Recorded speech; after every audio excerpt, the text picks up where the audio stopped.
That I don't know, dear. So why is my computer working?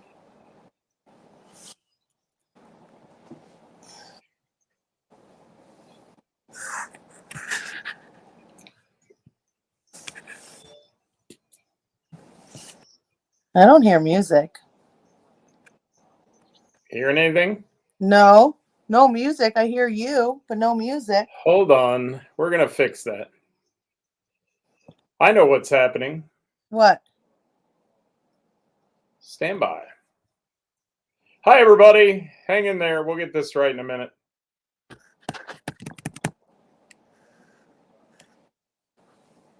Yep, it's the Book of Face. Stand by. Downtown Radio.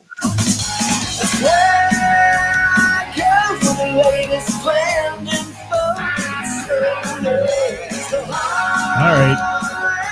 Maybe we have audio now. Talk to me, Ceris. Hi. Can I hear you? Can you hear me? I can hear you now. Can you hear me now? I can hear you. I could hear you. I just couldn't hear the music. Did the music finally come in? Yeah. Okay, yeah. Book of Face setting, but it's all right. It changes every week. Welcome to the program, everybody, in its disabled format. We're having a great day, aren't we? Yes. Oh, yeah. Ceris is working on camera angles, and I'm working on audio because audio is just jacked up. As always, on the Book of Face. Hopefully the YouTube people heard it. I don't know if they did or not. Glenn, did you hear it? Glenn says YouTube is working, he says. See, yeah, it's just the comments. It's just a Facebook setting. Chat. Well, I've got comments coming in from Marie. How you doing, Marie? Welcome to the program. Jimmy Kilroy in the house. He's in Cleveland. Cleveland rocks. This Jill sucks. Drew. I can't see the comments. Well, you're on your phone. It's going to be teeny tiny. I still can't see anything. I don't know what you did then. I don't know. And Jill, are you down in Florida? Or no, you're not in Florida, are you? No, not yet. You guys go in June or something, I think, or July. I don't know. I don't remember. Yes, Dewey's in the house. How you doing, Dewey? He says, sounds good now. Chris Thompson says, hey, how are you? Tina says, hey, she's excited for this show from our wonderful O'Connor's Irish Pub up in Springfield, Ohio. I always say up in because it's north of me. Hi, Ceris. Hi. Are you doing all right? You can't see anybody, can you? No, and it's driving me crazy. Oh, I'm sure it is because you love those comments. You read more comments than you do talking. Yeah. Ray Renee says you have to have it vertical to see comments on the phone. See, Ray, you're a social media expert. But when you go vertical, then you look like a little, yeah. So go ahead. If you want to go vertical, go vertical. I don't care. Depends on how you want to look. I don't care. At this point, we don't care. There, now you should see comments. Fine, I'll just do that. You didn't like that? You didn't like the vertical? Too much. Too much was happening. There's too much happening. Wow. Ceris. I also don't like that my computer's broken. Ceris is on fire today. She is. Well, my computer's broke. I literally just got home. Listen, Scott. Scott. What? What is happening, Ceris? Why are you so wine driven today? I want to know. I just walked in the door and I tried to set up for this and the computer doesn't work. And then my sound didn't work. And then we went live. Oh, okay. Oh my goodness. Gonna call you a wambulance here in a minute. Let's just have fun with it. Hey, we're talking about a fun topic today. God, gaslighter. Oh my God. Really? Did you just call me that? Really? And he made fun of my response. Welcome to the Ceris Show, everybody. Oh, close up. Extreme close up. No. Woo. There we go. Talk to him, Ceris. It's your show now. You gotta be. My dogs are barking at something. You're being pissy. It's You're National Pet Day. frustrating. How am I frustrating when you're my God, screwed up? take me off. Jesus. How am I frustrating when you're so You really want me to answer that question right pissy today? You're pissy today. You're fucking pushing me, dude. Okay, I'm going to go away again. You ready? I'll just go away. Don't go away mad, just go away. That's a song, isn't it? Yes. Let's talk about something. Karis is freaking out, Mike said. Okay. Thank you, Mike. And Steve Stein says hello to everybody. Nice of you to check in, Steve. And Rebecca says she is gorgeous. You are gorgeous. See, Rebecca from Texas thinks Rebecca. you're gorgeous. Thank you, Rebecca. She never says that about me, though. There's a reason, because I have a face for radio. I do. And, Glenn didn't know how to spell your name. Ceris has a glow about her. He must be driving and texting at the same time. That's the red of rage. Yes. Sean Cooper in the house. How are you? From Milano's. How are you, Sean? Good to have you with us. Hey, let's chat, Karis. Let's chat about our topic today. How about it? Because we're already 8 minutes in. We're not going to get it all in if we don't talk about it. We're talking about jealousy. No, not jealousy. I'm just kidding. What are we talking about today? What are we talking about? Loyalty. Are you there? Yeah, I'm here. Oh my God. It's going to be one of those days, isn't it? Loyalty, band loyalty. And I had somebody write into the show and let me talk about that. Okay. Somebody wrote into the show and they had an example of, they said there was someone they knew. And I'll just say it was a venue owner, but venue owner saying someone they knew had negotiated with them and the price was a little high and blah, blah, blah, blah, blah. And this band's played with them for a long time. They upped the price. Okay. And they went ahead and booked for that higher price because they were loyal to that band and that band plays their venue and does a good job and all that. And then the band turned around, not even 3 or 4 days later, and booked a venue near them the night before. After this negotiation went on, and after all this back and forth, and this person described this to me as a week's worth of back and forthing, which I don't know how they even find time to have a week to talk to somebody. But the band turned around then and booked a venue within 5 miles of this venue the night before, the Friday night before the Saturday.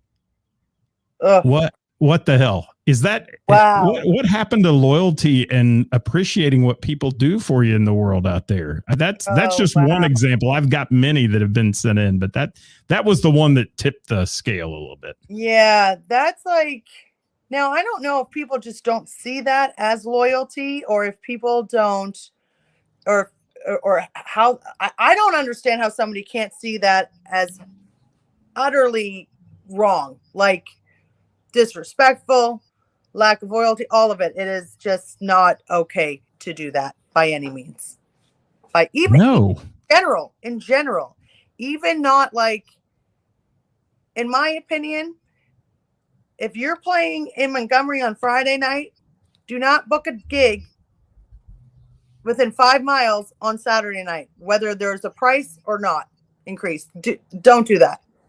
And where I'm located, this kind of crap happens a lot between 3 or 4 venues in the area here. And you'll see somebody playing one venue on Friday and one venue on Saturday.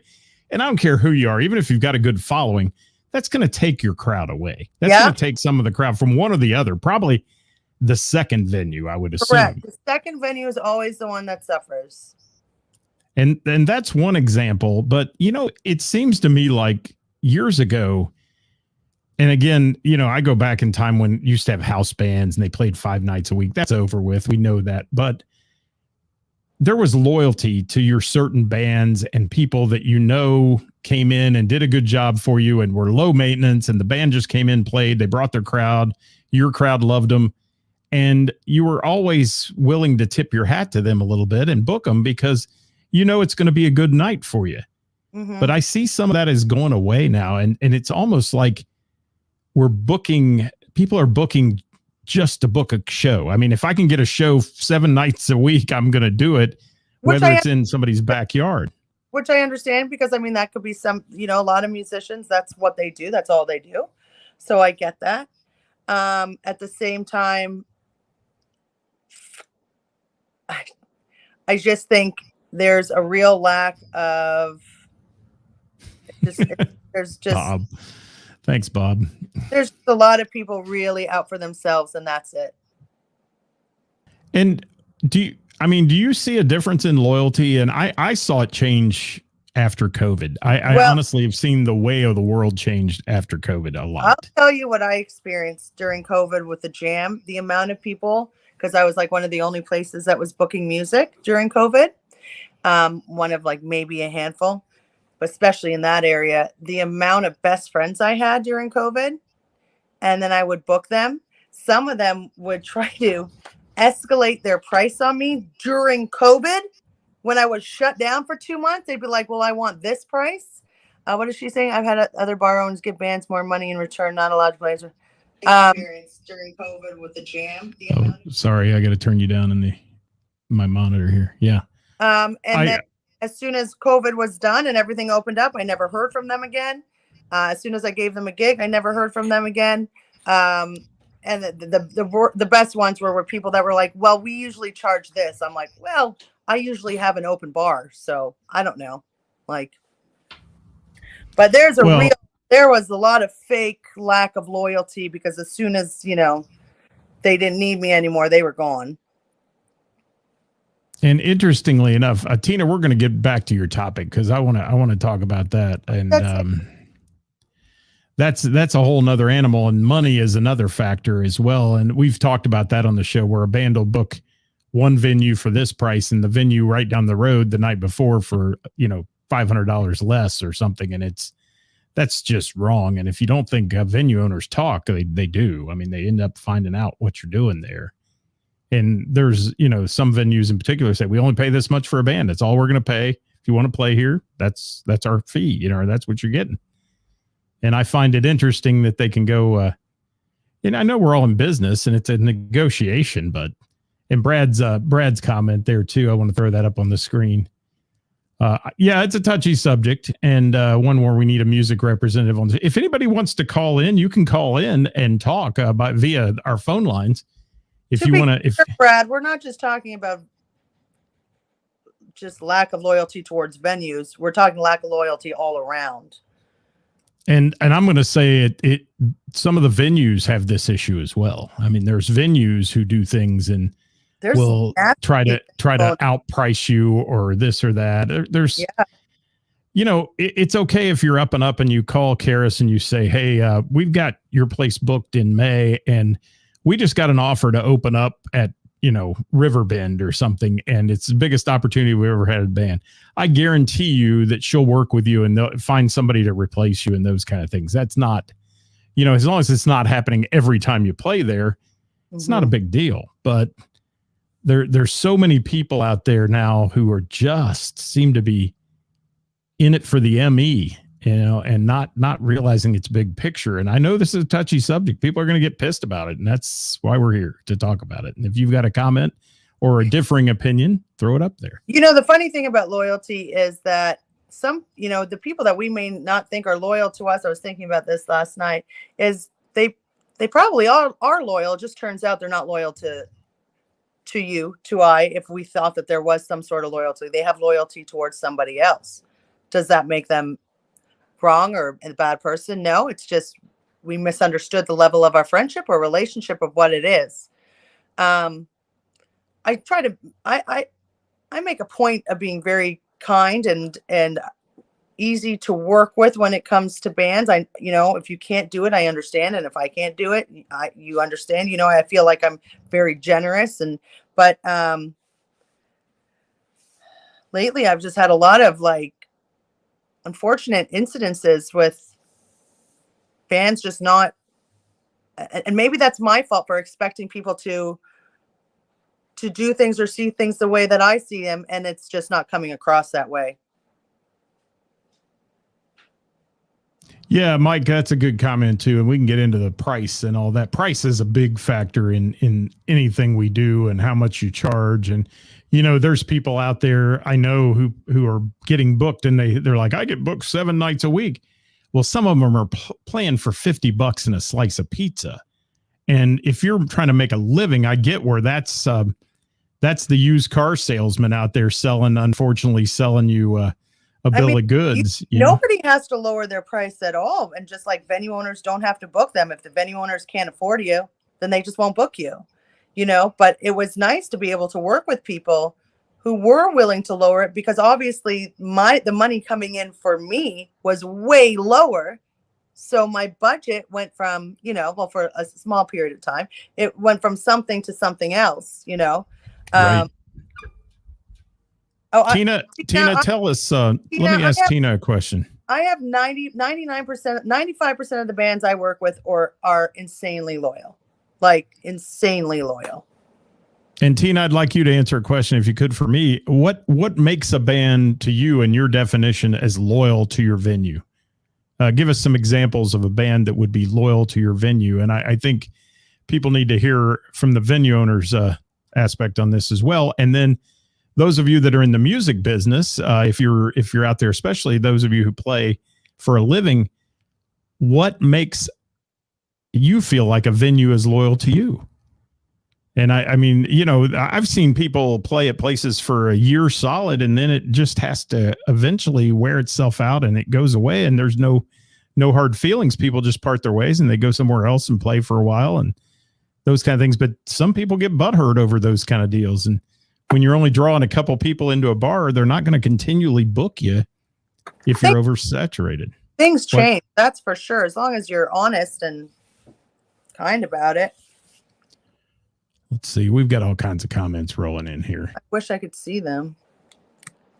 And Scotty Long says, don't make it a bad habit that'll burn all your bridges. Yes, absolutely. And people, unfortunately, I've heard musicians make comments, well, hell with that venue, then I just won't play there anymore. Well, that's your prerogative. If they can't meet your price and those kind of things, it's what you got to do. But again, are you going to be playing everywhere? There's Kevin Cooper's comment. And Kevin, you're in a family of musicians, which is unique. And I'm going to say that the community that goes on there at the Bell and the Cincinnati music community is a unique community.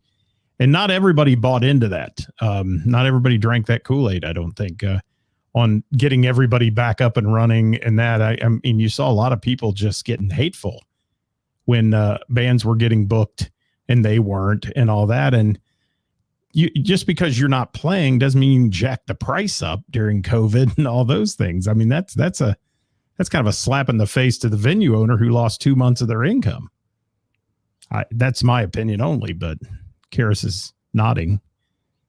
But, yeah. Kevin's, for the most part, I could probably name one or two people that actually try to jack their price up or get really shitty with me when I said, I just can't afford that. I mean, it's COVID, just like, none of us, at this time. For the rest, everybody was just like, yeah, okay, we'll make this work. And then when we get back up, and that's the thing, when things opened back up, the prices went back up.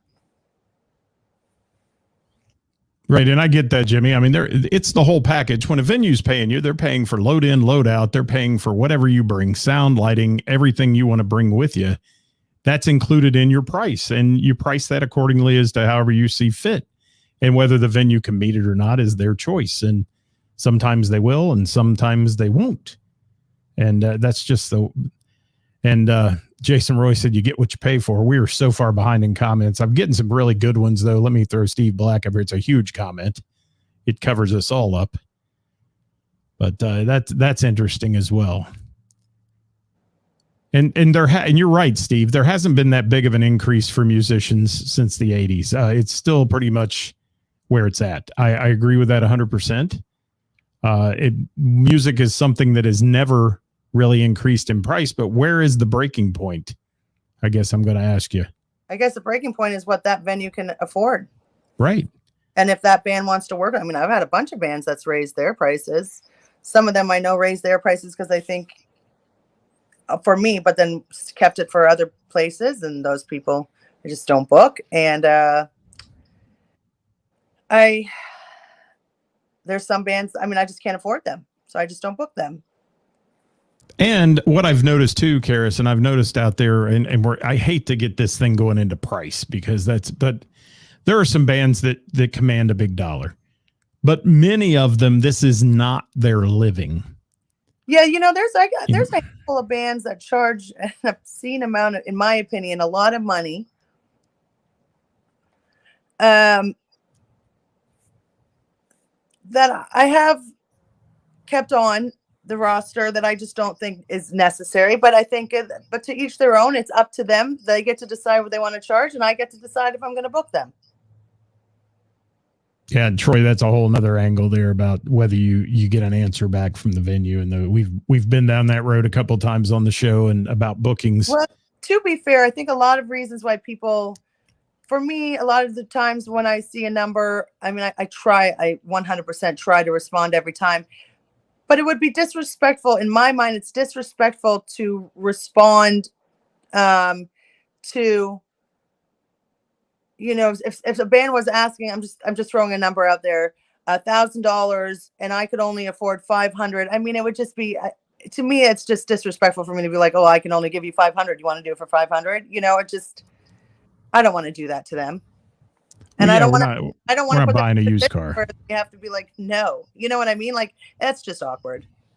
It is awkward. And like this person that wrote into the show said, it went on for a week back and forth. And finally, they caved and said, okay, we'll pay you your amount, but we need to make this a positive night, a great night, bring a bunch of people because I can't afford that. I'm going to lose money if I do this. And then they turn around and book on a Friday mile or two away. I mean, that's just silly. Yeah. That's rude, especially when you've been doing that. And I know Brad may disagree with me. People out there may disagree. They may be like, I'm taking the booking if it's next door. And, that's your choice. But I think sometimes you have to read into who are the people booking you and how do they feel about that and discuss it with them. If they say, okay, I don't care, then okay, I don't care. But if there's a reason that national acts have in their contract, they don't play 90 days or 90 miles. Yeah. I mean, there's a reason for that. And that's just an example. And the local scene's not a whole lot different than that. Kevin, that's a great comment. Thank you. Yeah, he said canceling arbitrarily after committing. Yeah, it's no different than you know what I hate, going to the doctor and the doctor books a doctor's appointment. Then they call you 2 days before. Sorry, we're gonna have to cancel that. The doctor went on vacation. That's rude as shit. I'm sorry, it is. It's just, it's not right. No, I've been this year. I've had a few uneasy situations. One just recently. I don't know. Yeah, that's true. I get first opportunity too. Yeah, and you seem like you're a really nice person and probably really easy to work with, and you treat them with respect. Like they're part of the team. I mean, that's how a band should be treated, in my opinion. And I'm going to tell you everything, and Tina has just started, submitting to the show and doing all that, but everything I've heard about her through the bands that play there and people that have frequented her establishment is she runs a class act. Yeah. They awesome. Love her. And, you can tell a lot. It's a good barometer to tell when you talk to the bands, because they'll tell you, yeah, I went in there. They had the same three people, sitting at the bar, and the owner's sitting there drinking with them. And they're not, they're not in touch with what I'm doing or playing. They could care less. They're just, writing me a check at the end of the night. And it's paid practice. I've heard that before and all those things. And, you hope it's a venue like hers or yours. I mean, Saturday night at your place, Ceris, was off the chain. Yeah. I mean, Billy Rock Band, it was full. Everybody having a great time. As long as I see smiling faces, I know something's going right. And a lot has to do with the band itself. So if the people will feed off your energy, especially the band. Whatever you're putting out there is what they're going to feed off of. So great. And Jimmy, that's a great comment as well. And I will say, every time I go to a service club or a private club and watch a band play, I love the crowds there. I got to say that they're engaged. They dance like nobody's watching. They have a great time. It's a different world sometimes in those environments where you've got the private club and that.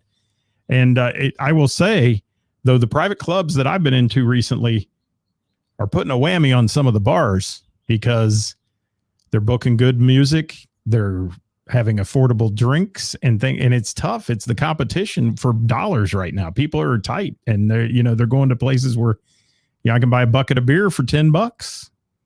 And that's what happens sometimes. It's unfortunate for the bar owners because you don't make any money, Ceris, when you're doing that kind of low ball, and your drink prices are great. I mean, they're better than most. Yeah. Thank you, Mike, for being here. He's got to run. I've got to get to some of these comments, but it's an interesting thing because loyalty to me is a big factor in a lot of things we do. I'd rather have a room full of 3 loyal people to me than a room full of followers, hundreds of followers. 100%. You know what I'm saying? I mean, I if that sounds cheesy, I know, but no, I agree with that. I agree with that. Sometimes I gotta put myself in check because I just had an instant. Then before, I pay more now too. Me too, Tina. I pay more now as well. But a lot of the bands have raised their prices. So, but what was I saying? I forgot what I was saying. Oh yeah, I think sometimes I got to put myself in check because, again, going back to, I just had an instant where I had booked something that was supposed to be a in my opinion, a special night. And so what does that say, Ceris? Are there any bands that give you a discount due to their loyalty to you? Yes, there are. There are, Dewey, and I'm extremely thankful. And we go way back.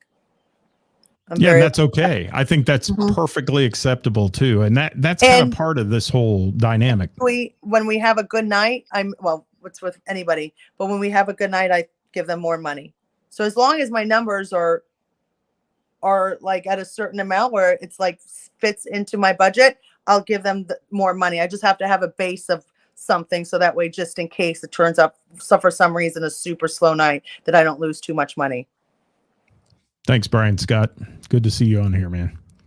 And Tina says she tries to be easy to work with. Troy says interesting take. That's okay. I don't know who you're talking to, but yeah, we'll take that. I think he was referring to my comment about if let's say Troy was asking for 1,000 and the venue owner could only afford 500, they're not going to respond because that's just too much of a difference, There's likely another side to that story. It might be an honest mistake. It might be they're doing a favor if they did not, but that is likely not the whole story. Yeah, Brad, are you talking? I think he might be talking about the band that played on the Friday and all that. Hi, Lee Reed. Thank you for being with us today. Eric's got something to say here. He says building a solid relationship with a venue makes it way more fulfilling and for all involved. I agree. And everything we've talked about on this show for the last months is relationships and communication and caring.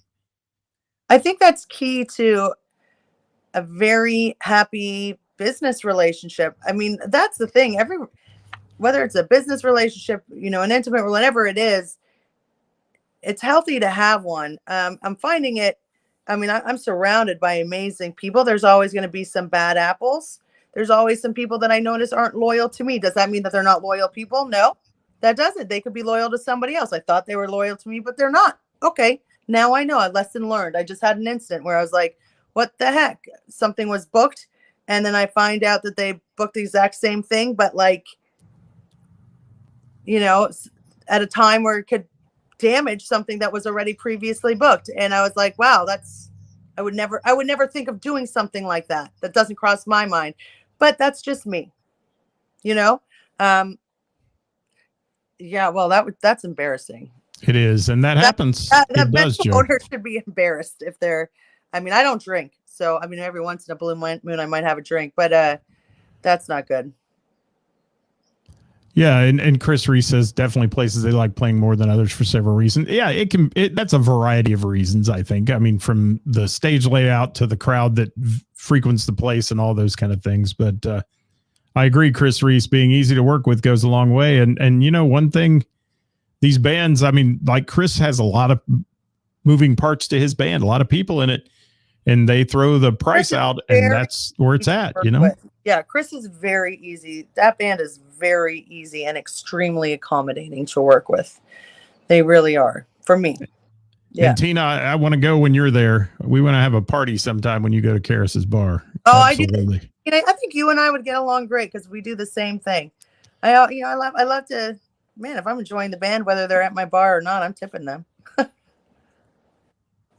Kevin Cooper says you followed through on that promise, 100% true. The comments are late, guys. Understand that. Melissa Singer-Reed from one of the premier bands in Cincinnati. I mean, DB8 and Dreamboat Annie. I mean, great bands. And she says the relationship's paramount. So people can learn from people like Melissa because they've been doing it a while and they play some pretty good sized gigs too. And yeah, if you communicate and lay the expectations out, don't you think that's the most important thing? It's what we expect. We've talked about that with bar tabs. We've talked about that with anything else. And like you said, Ceris, at the end of the night, if it's been a big night, you oftentimes throw the band a bonus. Absolutely. Which is fantastic. And I can tell you, there's a lot of places that won't do that. Yeah, especially for the ones that always give me, you know, a deal that I know of, like that I've been working with for a long time. If it's, you know, if it was like the numbers are there, and I'll show you the numbers. I got nothing to hide. I don't care. Then I'll throw you some extra cash for sure. I've got a huge comment coming up here. Let me get to that. If you can see that one, Ceris, too. I don't know. At the bar and be known for having good music. Unfortunately, I'm playing at places that have tough time paying $400 for a 4-piece, and it's always, what's your falling? How much revenue can you generate? I almost wasn't booked a solo act for $150 because the last time I played, they didn't make enough, and yet I'd be playing there regularly for the last 2 years and thought we had a good relations. Well, and let me answer that a second. Then I want you to also, but let me say something. I've seen venues that you can pack the house. You can play. Let's take solo acts and things and other events. You can pack the house 50 weeks out of the year. The 1 week that you have a slow week, and it may be absolutely out of your control. I mean, let's just take, for instance, where I'm going to be tonight. It's beautiful outside. It may be a slow night because there's just way too much to do outside, you know, and people panic. Yeah. The venue owners panic over it. It's like, oh my God, it's going to hell. Well, no, it's one bad night. Yeah, it is one bad night, but in defense, it's really expensive to own a venue. And one bad night, unfortunately, in your mind, you just automatically think, okay, is this the first of many bad nights? Is this one bad night? What is it? It's just, you know, it's hard out there being a full-time musician from my perspective, and others just like me that I had talked to. We have all agreed that COVID stopped us in our tracks, but now it seems like everyone is now playing music and playing for much less because this is it. Wow, I'm getting the complete opposite, Jason. I'm paying more than I ever have. Yeah, I haven't seen the paying less thing either, but apparently he's running into it, and that's interesting. I mean, if I can't afford you, then I don't book you. But I'm paying, man, I'm paying so much more than, I mean, I now have to charge cover for a lot of nights, and I hate charging cover. So. And Bob Klein says loyalty is huge. Thank you, Ray Renee, for that. Communication is the key. Says. If one venue in particular gave us our shot at a big stage way back when, they don't pay as much as others, but when we book them every year because of what they did for us. Absolutely. And that's loyalty, in my opinion. I mean, that's total loyalty. And it doesn't matter. It's just a matter of, when we were talking price earlier, it's interesting that owners do talk. And if you're just pitching your band and you come into one place and they have 100 seats and you say, here's your price, and you go into another place that has 250 seats and you say, here's your price, that 250 seat venue may not necessarily have the amount of money that you do. I mean, you think they do. That's what I'm saying, you know, and I think there's a big disconnect with that capacity, where type of place you're playing at, all of that. Take out one bad night on the edge. Oh, well, that's just silly. That's not right at all, Joe. that's too bad. It happens though. That's It a lack really of does. responsibility right there. And Tina says also people pay with credit cards so much that cash flow can be weak. Do cover charge because of the cash flow. Things are different. I agree. Yeah. And like it or not, and I'm not going to get political, but we're turning into this cashless society, and it's tough. It is tough. It is tough because all those credit card receipts cost money for the bar. It's I don't know. I don't want to get into politics, so we won't. But band has like 7. What was that one? If the bands have 7, hang on, I'll get there. It's Jim McCarthy. 7 plus musicians, you should have a cover charge $5. No big deal for quality musicianship. Help out the house, bring in good artists. Yeah, Jim. Unfortunately, not everybody thinks the same. No, they don't. It's easy to be like, you should just do this and do it, and then it's never that easy. But yeah, I agree. A lot of times I think I've said to every big band, if I'm like, you're a big band. I don't know if I'm going to be able to afford you. And I try to be as respectful as possible. I also flat out honest, You mentioned something a minute ago about specialty events and things. And what I've been frustrated with recently is the lack of creativity on people's parts. And the fact that they see something that's successful. And, I've said before, you can build Home Depot across from Lowe's, but they see something that's successful and they steal it word for word. I mean, they're not even creating anything new. It's just, well, that's working at their bar or your bar, and I'm going to steal it. And that's frustrating to me. It is, or I'm going to book it down the road a mile away from you. And that's tough. It is tough. And then it makes those events less special. There's, I don't know anybody that originally came up with an idea. I don't know. But I think there's a right way and a wrong way of doing things. And there's a right time and a wrong time to book things. And I think you need to think about other people involved when you are booking those sort of things. Like, do I have this event booked somewhere else in the near future? How can I benefit both places? How can both places benefit off? You know what I mean? I think just people are too easy to just take the check and move on. And I think, and that to me is what can ruin a good relationship. Well, and for instance, I know a band that does 70s stuff and they do 70s parties. Okay. Mm-hmm. And they dress in the 70s hippie attire and it's like Woodstock relived and, 60s and 70s stuff and all that.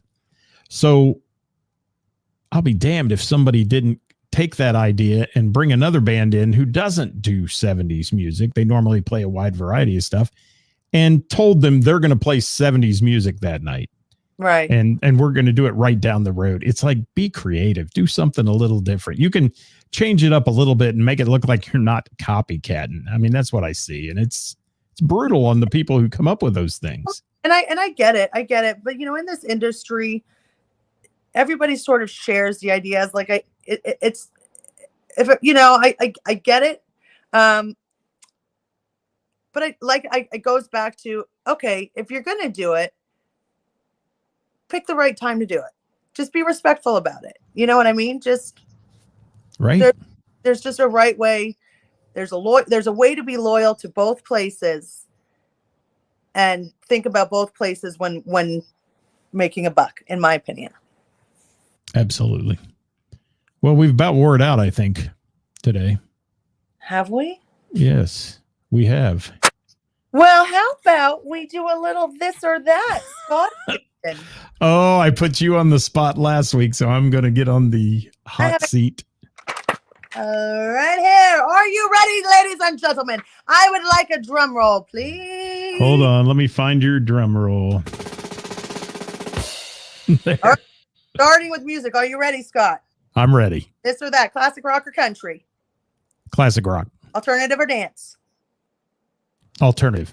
Hard rock or yacht rock? Yacht rock. Disco or hip hop? Ooh, disco. R&B or techno? R&B. 50s or 80s? 80s. 90s or 70s? 70s. Okay, let's do artists. You ready? Okay. Madonna, Metallica. I didn't hear the first one. What was it?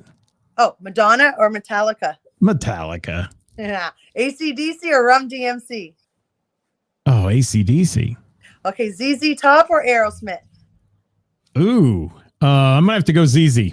Woo! Bengals or Britney? Bangles. Okay. Did you say bagels or bangles? Bengals. Bangles. Yeah, I'll take the bangles. Susanna Hoff, Walk Like an Egyptian. Okay. New Kids or Public Enemy? Oh no, New Kids or Backstreet Boys? Oh, Backstreet Boys. Okay, Public Enemy or Eminem? Eminem. Beatles or Boston? Boston. I'm going to get haters. Stevie Wonder or Smokey Robinson? Oh, Stevie Wonder. All right, we're gonna do food. Ooh. Oh my gosh. Ready? I love to eat. Go ahead. Ready, Frisky? Donuts or cupcakes? Donuts. Yep. Chips or popcorn? Popcorn. Pancakes or waffles? Pancakes. Tacos or hot dogs? Tacos. Pizza or French fries? Pizza. McDonald's or KFC? KFC. Think I Finger look looking good. Arby's or Wendy's? Oh, Arby's. Domino's or Donato's? Donatos. All right. Do we have time for another section? We got time. Go ahead. All right. Big party or small gathering? Small gathering. Facebook or Twitter? Facebook. Phone call or text? I like talking, not texting. Me too. High five. We're old. Beer or whiskey? I know this one. Whiskey. Yeah, I knew that one. Jameson. Amusement park or beach day? Beach. Yeah. City or countryside? Countryside. Me too. That was fun. Wow. How about that? There you go. Those are fun. Those are fun. We should do that every week. We should. And Dewey said Boston over the Beatles. What kind of blasphemy is this? Because as everyone knows, I think the Beatles are great, but I'm not a Beatles fanatic like some people are. Glenn says, thanks for the show. Thanks for the show. Thanks for the show. Jamie Combs, thank you for being here. And I'm going to head down to Mr. Burroughs Tavern, do a little trivia tonight. We're going to have a good night there. Well, I'm going to see you tomorrow night. We got, we're kind of stacked there. We pretty much have bar seats only. So we'll see you guys tomorrow. Wow. Our final one of the season. Name that tune at the Bell and the Bear tomorrow night, 7:00. We'd love to see you. Yeah, there's down. seats in the pool room. You can always grab those ones. Thank you, Sean Cooper. And guys, remember, I have to remind, we didn't do this at the beginning of the show. So, Ceris, you know what we have to do here at the end. The disclaimer. Where is it? Yes, I got to find it first, though. Where's the disclaimer? There it is. Disclaimer. Right. The views and opinions expressed in this program are those of the speakers and do not necessarily reflect the views or positions of our sponsors. I can't see the bottom. Or any entities they represent. How's that? I finished it for you. I feel good about it. Do you? There it is. Now it's back. So thank you, everybody. You can find us on YouTube at Hall Around Town. You can find us on Insta at Hall Around Town Radio. Look at that picture of you and me, Ceris. There we are. There we are. Thanks for watching, everybody. We appreciate you very much. And your input is important. It is. Somebody said, see you Wednesday. If you ever want to join us, send us a message like a couple of days prior and say you want to join. We'd love to have you on. We would. We'll give you a link into the show. You can come on and just put on your pretty hair like Ceris does. Well, you're looking good today, by the way. Why, thank you. I just thought I'd throw that in there. Thank you. Say bye to everybody, will you? Bye, everybody. We've been long. We're just going to cut out. Bye. See y'all.